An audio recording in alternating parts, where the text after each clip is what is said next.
up in smoke. I can see it miles down the road. I'ma keep going for the gold. Only question, which way do I go? What's going on, everyone? Welcome back to episode 2 of the By the Goal Line podcast. I'm Matt. You already know who I am. I'm here joined with Ian. How you doing? Had a good day today. Ready to record. Ready to talk some football. How's it going? Great. And we're also here joined by Luke today. What's up? Yeah, sadly, no Stratus.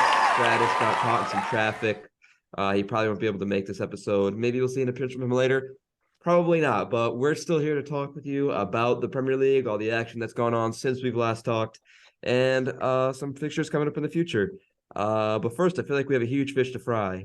Manchester City were caught guilty. Guilty! In a whole debacle about how they spend their money, the truthfulness, and how they're spending their money. They've been charged with over 100 violations of the code of conduct and the financial regulations placed by the Premier League. What do you guys have to say about that? Any initial thoughts? I mean, it's not really surprising. They were already charged with something pretty similar by UEFA, and I believe it was the 2019-2020 season, and they were given a Champions League ban and got out of it in court. So it really doesn't surprise me, but you know, we'll see what happens, whether they appeal what punishment they're given. Yeah, I don't know what I see happening out of this, but yeah, it is obviously a big deal. Everybody knew something was up with City, but yeah, I mean, it's kind of expected these days. Got any thoughts, Luke? It's just unfortunate. They've had so much success, and just to realize 9 years of this run that they've had as going from a Division 2 team to best team in the last decade. It's unfortunate, but I don't know. I just also kind of feel for all the other teams that missed out by a couple points in certain years. Especially Liverpool. They only lost by 1 right. point, and I think it was 2018-19. They only missed out by 1 point on winning their first Premier League to Manchester City. The 1 year that Spurs got second, Man City didn't win, so I can't really doesn't really affect me. But yeah, 100 cases, it's crazy. And they won the league 3 times during that period where it was more than 3, I thought. I mean, one of the potential punishments for this is expulsion from the Premier League, and I believe that would entail stripping them of all of their Premier League titles. And I think it would be 3 of them would go to Liverpool and the other 3 would go to Manchester United. So we could, if that does happen, we could be remembering Ole Gunnar Solskjaer as a Premier League winning manager. That's so ridiculous to me. I'd say there's no chance of expulsion. From the Premier League. That won't happen. I would just mainly say that due to the fact that we've seen similar situations happen to this recently. Obviously, Juventus over in Italy have a similar situation going on. Their punishment was they lost 15 points in the current season. Or was it next season? I'm pretty sure it was this season. It's this season. Yeah, it's right now. So if City got the same punishment, they would sit 8th right now. Yeah. Do you guys feel that this is a similar situation? Do you feel like they should receive similar punishment to Juve, or do you think that this is an entirely different situation which should be treated differently? I think it's similar, but I do think what they did may have been slightly worse than what Juventus did. Because Juventus was just overinflating values of their players and then selling them on for exorbitant fees. City was actually lying about what they were paying people. They were completely fudging the numbers, cooking the books, however you want to say it. I think that's probably a step or 2 higher than what Juventus did. So I was just gonna say, it's hard. I see it from 2 angles. I think it sucks to have to ruin the integrity of a season. Give Arsenal much clearer win for clear top of the table just because of financial mistake. The players didn't do anything, and now their season. But in the same kind of standpoint, all these players that have been bought were all kind of a part of this in some way because of the management, and maybe they wouldn't have had all the certain players that they had if they weren't acting like this. So you don't really know, but I don't know. Yeah, and It messed with FFP, and that with the Premier League and UEFA is 100% a no-go. You can't mess with FFP. They will get you one way or another. and over in Barcelona, there was a situation going on before this season started where they were bringing in players they couldn't afford. Of money, we have no money. They could not pay for these players, and what would happen was that these players were ruled ineligible by La Liga, and they weren't allowed to play. I have no money. Until Barcelona figured that out. I feel like that is the direction that I would probably go with this. I feel like we should check on where they were financially, like what the numbers actually were. And I feel like certain players shouldn't be allowed to play, as they're brought in illegally. They aren't legal players according to the rules. So I just want to know what you think about players possibly being forced to sit out the rest of the season due to this. I think it's unfair on the players in the sense that it's not their fault, but the means that they were gotten through weren't right. So it's a good consequence for City. It does suck for the players though. Yeah, and how do you feel about them possibly having an out if they decide, hey, you can't play here anymore? How many players do you think will end up actually leaving? I think it depends. If they can't play there anymore, anybody who's deemed that they can't play there will leave. Yeah. But if it's a situation where they get, expelled from the Premier League and they're going to be playing in Championship, League One, League Two, or even like non-league, I think all of them are gone. Maybe not the youth guys, but I think all of them are gone at that point. Because why would Erling Haaland or Kevin De Bruyne stay and play in, fifth tier English football? Yeah, I can't imagine Manchester City not being. I mean, like we're all only like all kind of like recent Prem, and they've just been dominating like fans, and they've just been dominating ever since. And to think of like them not even like not necessarily not competing, but not even like in the league, it's just like weird. And all these players that are so like enriched in the team, they're kind of a fixture of the Premier League with world class players always. And it kind of sucks. Like, does this kind of tarnish like Aguero's like kind of history and like all that Balotelli? Like, where does that all go? I think it does tarnish it a little bit. In my honest opinion, what were you gonna say? In my honest opinion, it's cheating. They cheated for how long? And if you think a similar situation to American sports, the Houston Astros, that was fraudulent. Their World Series was fraudulent. It wasn't won the right way.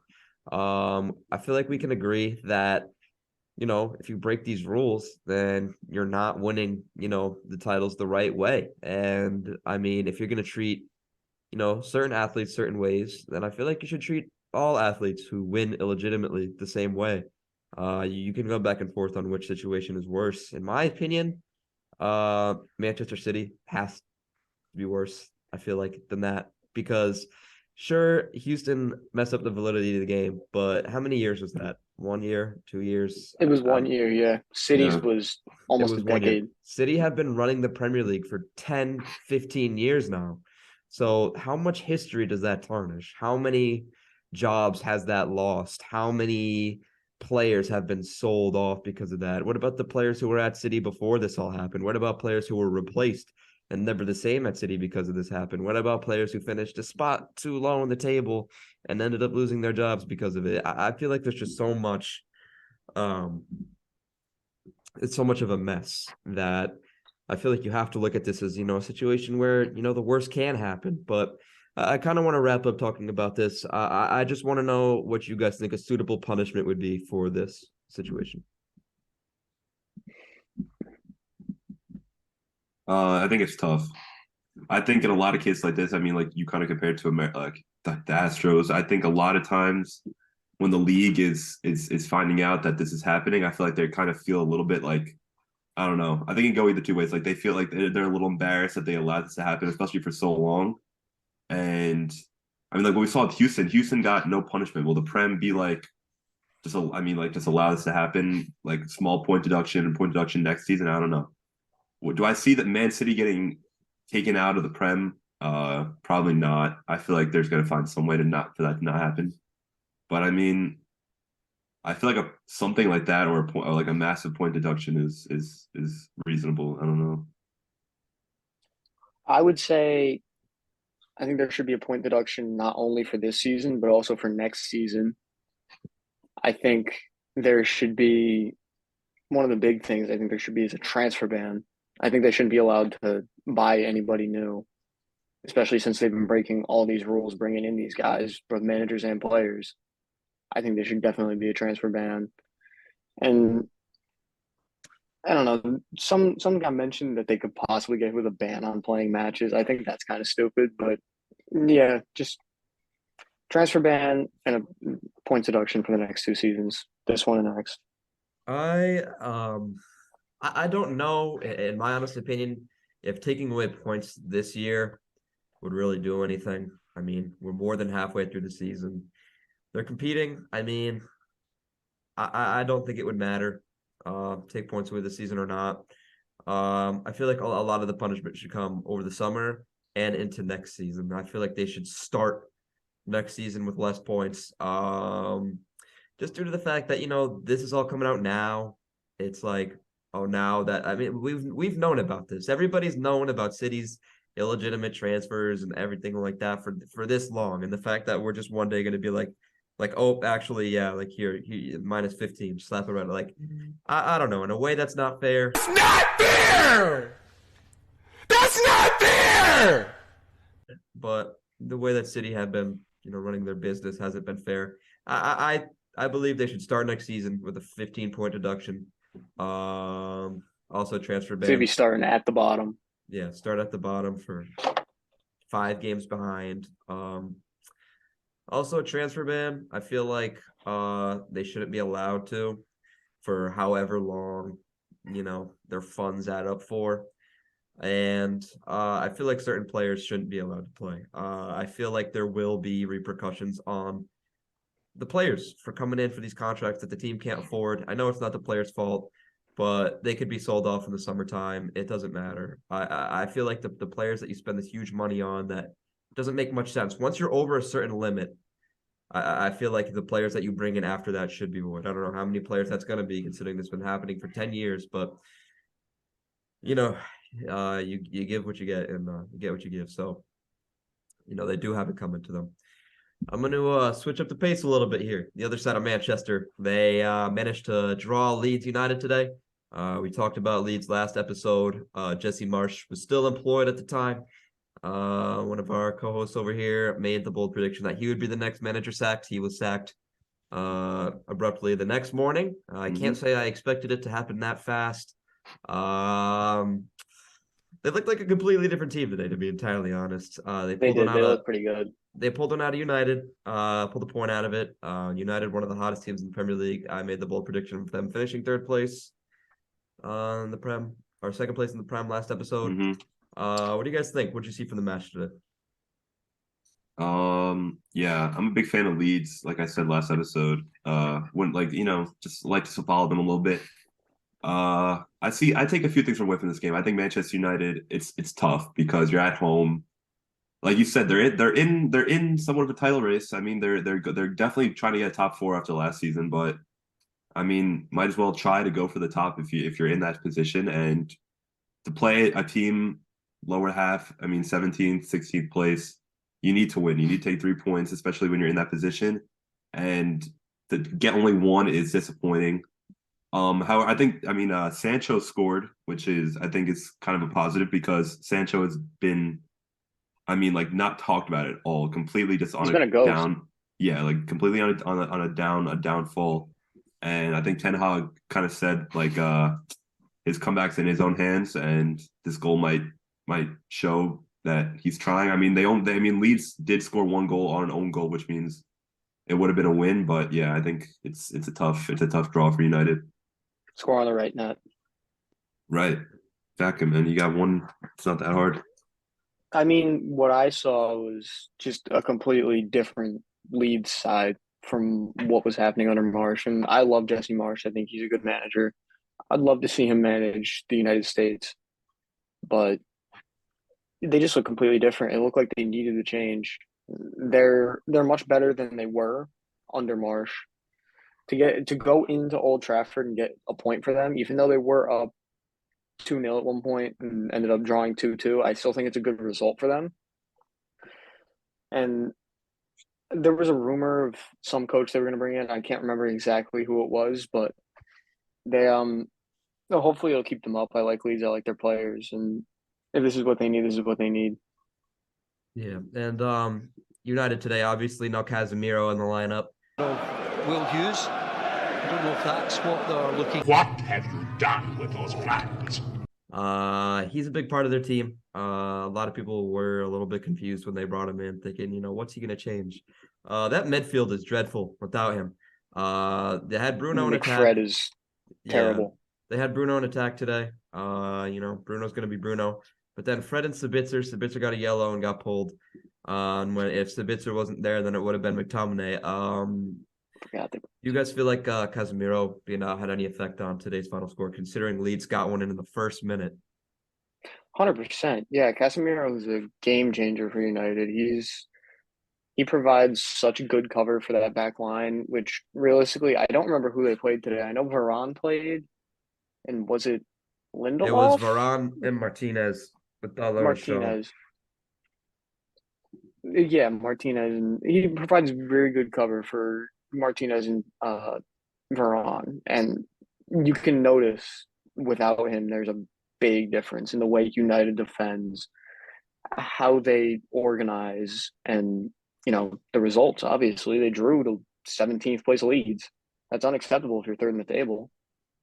Yeah, especially when the team in first place dropped points the same week and the team in second place dropped points to Everton. So, overall, did we like what we saw from Leeds today?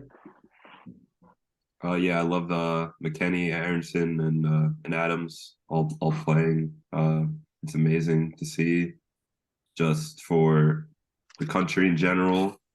Wilfred Nanto, beast. It's a great goal. First minute. Simply said, they cut their manager and they get a point at Old Trafford when Man United are hot. It's like a win would have been like just an amazing story, like the most of course that happened moment. But yeah, I think getting a point is crucial against a good team like that, and I think they're just trying to avoid any possible relegation at this point, and anything kind of helps. So points better than nothing. Michael Skubala. I don't know if that's entirely how you pronounce it. Skubala, we'll go with that. He picked up the role of manager today for Leeds. He arrived after holding a number of roles in the English FA. He was the head coach of the English futsal team. That was his biggest position up until this point. I'm getting this off of mirror.com. How do we feel about him? Do we feel like, there will be a change? Who can come into Leeds? Who do you think fits the bid? I'll be honest about this school guy. I don't know anything about him. I don't know how I feel about him. I've never heard of him before you mentioned that, not even 30 seconds ago. I'm clueless. For Leeds, I don't know. I think they're obviously not going to be in a position to get a guy who's a free agent like Zinedine Zidane. They're not going to be able to get a big manager, but someone who can. I think they just need someone at this point who's capable of keeping them up. Yeah, and you have no direction. We're no idea which direction that's going to come from. The Skubala bloke did pretty good today. We'll see in the coming weeks how he does. How do you feel, Luke? I don't know if Leeds has the pull to get a guy like Tuchel or Pochettino, who I know has looked to. Has talked about coming to Spurs, so it's clearly open to a new manager. But I don't know. I feel I don't know. I know the same that they don't have the pull, but I feel like managing a team like Leeds would be a nice opportunity for even a guy like that. Maybe Bielsa. I know he's available. If Lampard gets sacked, maybe him. But yeah, I think about Lampard did get sacked. I thought. Yeah, Lampard got sacked. Okay, so then Lampard as well. I think any of those. This is a nice team.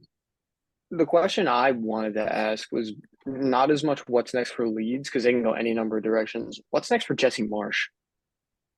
Yeah, I'm hearing a lot of chatter about him potentially coming the US men's national team coach. I don't know how I feel about them sacking Greg Berhalter. He Berhalter's out of contract. He's a free agent. We technically have no manager right now. I guess, but I mean bringing him back, I feel like seems like a heavy possibility.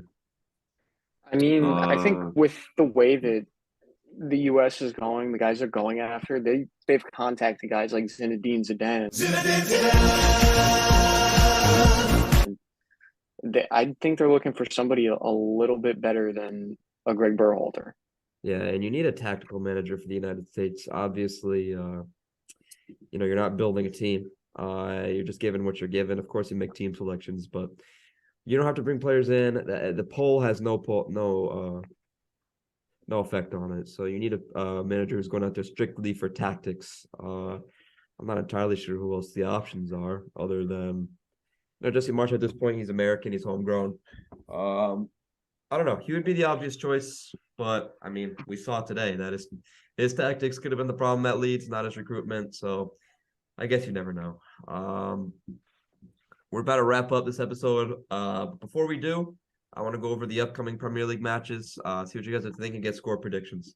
So I'm just gonna free fire them really quick, and you're just gonna tell me what you think is gonna happen, right? First off, we got West Ham at Chelsea. Yeah, this is a battle of kind of battle mid. It is a battle mid. I think they're both on pretty poop form. Sorry. Yeah, I think I have a weird feeling. I wrote this down. I think Mudryk is going to score this game. I think Chelsea win, but I think it's 1-0. I kind of got the same thing. It's two mediocre sides at the moment. I'm not going to give scores. I'm just going to say 2-1 Chelsea. Yeah, I think Chelsea's going to come away with it here. I feel like this is a great game for them to, get back into form, get a win on the board. Especially Caleb needs some love, man. Yeah, they're terrible. All right, next game. Fulham Forest. You guys can just give out scores if you want. 1-0 Fulham. 2-0 Fulham. Leicester against Tottenham. 3-0 Tottenham. All right. 2-0 Tottenham. But it's at King Power. It's at the King Power. It's in Leicester. Yeah, we know what happens at King Power. The iconic stadium, which is known for many matches. But Fraser Forster's in net. Fraser Forster's in net, but still 3-0. It's not like Lloris would have won that in the game anyways. We got Arsenal Brentford. What you got, Luke? What are you thinking? I got 2-1 for Arsenal. I got 4-1 Arsenal. I think they're going to bounce back big. I'm going to go 2-0 Arsenal. I feel like after last game, I feel like they'll win, but I don't really feel like they ever run up the score. I feel like they'll get there too. They'll be attacking. They'll own about 70% of the possession. That'll be it. I don't really think Brentford stands a chance. Palace Brighton. I'll go 3-1 Brighton. I got 3-0 Brighton. Southampton against Wolves. Wolves obviously in a relegation battle. Are they bottom of the table right now? No, Southampton are bottom. I believe Southampton are bottom. I want to say Wolves are. Wolves are 15. Wolves are 15.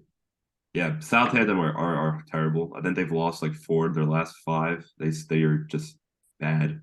They drew Arsenal. I think Wolves win, but just 1-0. It's a poop game. Yeah, I'm gonna say 1-1. It's just two bad teams. 1-1. Bournemouth against Ian's Newcastle. Ian. I'm going to say 2-0 Newcastle. I think it's going to be a typical Newcastle game.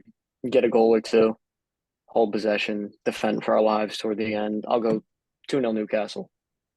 I'm saying Anthony Gordon, brace, 2-0. We have Leeds against United again. Yes, this one again. Was a makeup. How do we feel like this one's going to go? At Ellen Road. I mean, they showed some fight today. Let's give them a 2-1 win to Leeds. Yeah, I'm going the opposite direction. I think United are going to get their lick back. Give me 4-0 United. Oh my God, man. We have City against Villa. I mean, Yeah, I mean, City's got all this stuff hanging over their heads. I think it might kind of maybe get to either pepper the players. I think they're still gonna win, but I'm gonna say 2-1. yeah, Aston Villa give up a lot of goals. I'm gonna say 3-0 City. And then Liverpool versus Everton. Ooh, that's a Merseyside derby. Struggling Liverpool. It's a really bad Merseyside derby. Yeah, It's a it's Merseyside derby. quite atrocious. I'll I think Everton are say hot, man. Well, they're hot. They won a game. They Well, won a game. That's hot they for beat the Everton. best team in the league. I think Everton will That's pull hot it. for Everton. I think Yeah, Everton I will mean, pull it I out. think Liverpool is the more talented team. They're both not great at the moment, but I'll say 1-0 Liverpool. And then final 2-0 matchup. Everton. Final matchup we're going to discuss today. A replay, not a replay, a makeup game. Next Wednesday, Arsenal against Manchester City. Ooh, big Big game. one. Big one. game. How are you feeling about that one? 2-0 City. Where is it? The game will be played. Is in Manchester or London? Doesn't say. Oh, Emirates. Who's Stadium. on the top? Emirates Stadium. Emirates. 3-2 Arsenal. Oh my God, bro. This Are game you could go either serious way. right I feel now, like bro? I feel like this game's gonna have a big impact on how the table finishes. Because if Arsenal win at home, I mean, then what? Honestly, I think they'll split. I think Arsenal might win at home, and then City will probably win at home as well. If Arsenal wins this game and then it's like, and now what? City are gonna be Arsenal 11 still has a points game back. in hand too. City are Arsenal gonna still be has a game in hand over City City are gonna be 11 points back if Arsenal win. and win the game in Well, hand. and- Yeah, Yeah, and we play Brighton. that it's Not not as Brighton, easy as not you Brighton. think, but Brentford. I meant no, that Brentford. might be as easy as you think. So we play Brentford. If we win, we're 8 points. If we beat City, we go 11 points clear, and they only have one more match against us. Where do you think that leaves the table? I mean, I think if Arsenal can go 11 points clear, that very well might be it. How do It you might feel, be Luke? wrapped up. How do you feel about that, Luke? How do you feel about the opposite side of North London being 11 points clear at the top of the table? It's my biggest fear. I can't allow this to happen. The amount of scrutiny What I are you would gonna do, face step from in? I might have to step in, man. I Get might out have there, to throw bro. on City the needs you. I have a City jersey upstairs. I They'll can't allow this to happen. they'll put me at right wing back, and I'm gonna I assist can't Holland. allow this to happen. I can't allow this to happen. I can't hear it from Matt and the other in his little friend. That was not. It was not what I meant. It's okay. It's We're okay. gonna cut that part. It's okay. And his friend But if you and my look at it, cousin, and I if don't you- want to hear it. if you look at the match from the other side of things, what happens if City wins this game and they're 5 points behind us with another game to play against us and they beat us at home? There would be 2 points on it, wouldn't it? Well, if we No, win, we'll Arsenal has be a game fine. in hand. Oh, okay. So if they win that game in hand, it'll be 5. I think at that point, if City can win one of the two, I think it's still wide open. I think anything can still happen. I'm just nervous to lose at I home. still think it is a 2-horse race, though, because United fans are kind of talking about, "Ooh, we're making a title charge." No, you're not. It's Arsenal and City this season. they blew it today. They're 2 points behind Yeah. City now, only 3 points in front of Newcastle and 4 points in front of Tottenham. So it's a pretty tight race here. I'm not sure how it's going to finish. If City can catch up to Arsenal, then that gives me fear that anybody else in this top 4 can catch up to Arsenal. So Not Newcastle. We're still I- 7 on Jacob Murphy. I want I don't know. We need a win in one of these games or split both. You can't allow them to come out of it with more points than you. You have to either split points or earn more points in this 2-game series here. But that should just about do it. I think that's all we have to talk about today. Got about Emerson a minute left. Royale had a game of his life, and I want to acknowledge it. I want to acknowledge it again, and I want to tell Conte to start Pedro Porro. Let's do it. Let's get top 4. Even though Emerson had the game of his life, start Pedro Porro. Let's get top 4. Closing message. All right. All right, Closing we're gonna message. go. We're gonna close with that message, that bit of delusion. I just want to thank you all for listening to episode 2, and we'll be back for episode 3 within a couple of days. So, thank you again, and we'll see you soon.